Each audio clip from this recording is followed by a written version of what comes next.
Has Britain's identity been diluted by mass immigration? Douglas Murray argues it has. Discover why he believes the nation's core values are at risk. Stay tuned to hear the startling facts. I think we have to start saying very clearly, if you don't like it here, go. And if you don't like it here and you intend to make it worse, we will make you go.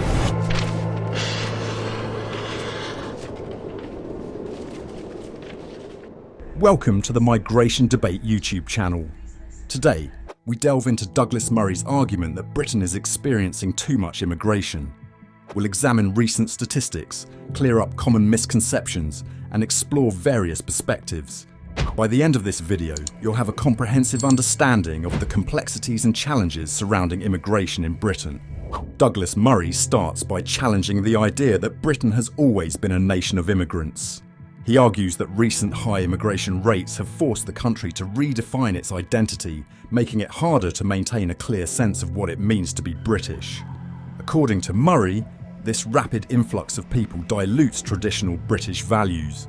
When you have migration at the rate this country has had it in recent years, you have to expand and water down your definition of what you are, because you have people coming in so fast that what would have been your definitions of yourself stop holding. Murray highlights some key statistics. In the last decade, the number of people born overseas living in England and Wales has increased by nearly 3 million. In London, only 44.9% of residents now identify as white British. Additionally, almost 3 million people live in households where no adult speaks English as their main language. These figures, he argues, show the extent of the changes brought by recent immigration. People who identify themselves as white Britons are now in a minority. A spokesman, by the way, for the Office of National Statistics hailed that as diversity, but I can assure you that some of those boroughs are not diverse at all. On the matter of the rate of immigration, let's just clear up something. Nobody on my side, I certainly am not against immigration, and that is not what the motion is about. And you can reinvent it however much you want, but that's not what it's about. It's that there has been too much. Murray points out that past waves of immigration, such as the arrival of the Huguenots and Ugandan Asians, were much smaller in scale compared to recent years. He emphasises that the speed and rate of modern immigration are unprecedented, fundamentally altering the nation's demographics and cultural fabric. The Huguenots are always given as an example, a very good example, and a group that 50,000 Huguenots came to this country in the period of the 1680s onwards. Now, 50,000 Huguenots over the period of years was equal to about 2 months of immigration in the 1990s. 50,000 was about 2 months. The Ugandan Asians expelled by Idi Amin, which this country, I think, rightly took in, numbered 30,000 people. 30,000 people by the late 1990s was 6 weeks of immigration. Murray addresses two common arguments for mass immigration. First, the idea that immigrants fill jobs that British people won't do. He criticises this as a racist notion, implying that certain jobs are beneath British people. The first is the inevitable argument that the reason why we need mass immigration and have needed it is because there are jobs that British people will not do, and we need to import people to do those jobs. Let me say to you as frankly as it is possible to say, that is one of the most racist arguments you can hear. It suggests that there are jobs which British people not only don't want to do, but shouldn't do, don't have to do. We don't have to even encourage them to do. Second, the claim that immigrants are needed to pay for pensions. Murray counters that immigrants also age, necessitating a continuous influx of new migrants to support the system, which he views as unsustainable. We need immigrants because they're going to pay our pensions. Ladies and gentlemen, whoever the gentleman is, let me tell you something, a shocking fact. Immigrants get old as well, which means that if you have that model, every single year you need to import more and more immigrants because you need to support that. It's known as the pyramid or migration model, and it doesn't work either. Murray discusses the economic impact of immigration, noting that opinions are divided.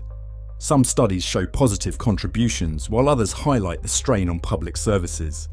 You can, incidentally, on the material in this, find pretty much a 50-50 divide.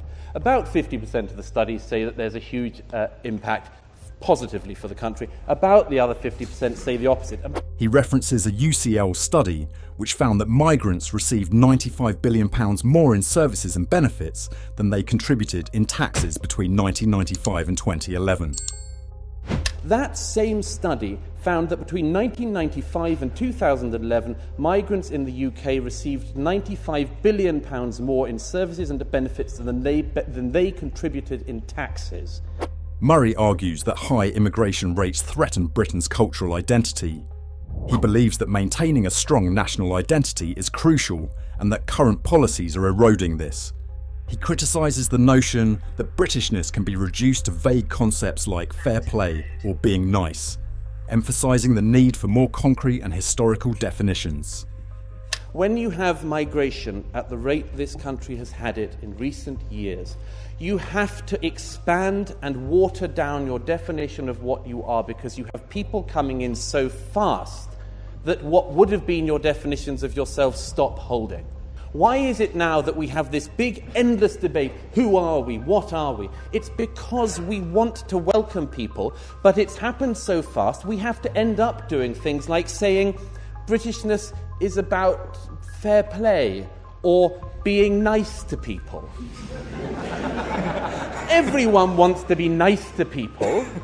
Murray notes that there is now political consensus acknowledging the issues caused by rapid immigration. He quotes former Labour Minister Jack Straw, who admitted that the immigration policies of the late 1990s and early 2000s were a spectacular mistake.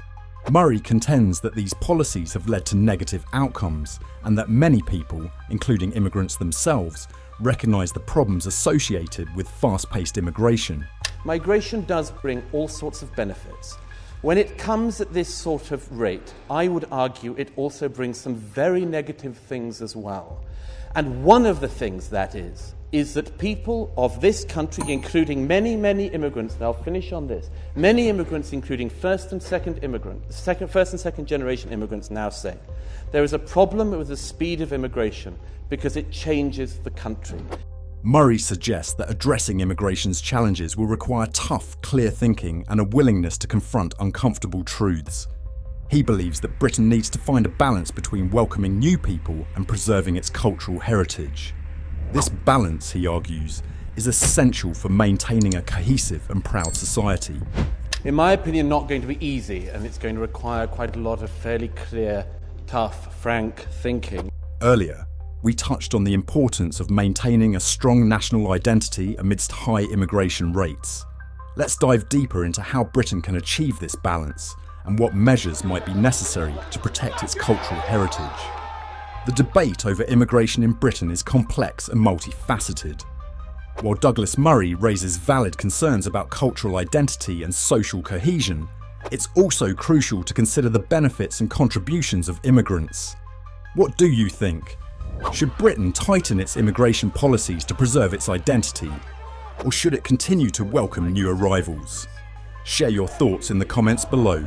If you found this discussion insightful, don't forget to like, subscribe, and hit the bell for notifications on our latest videos.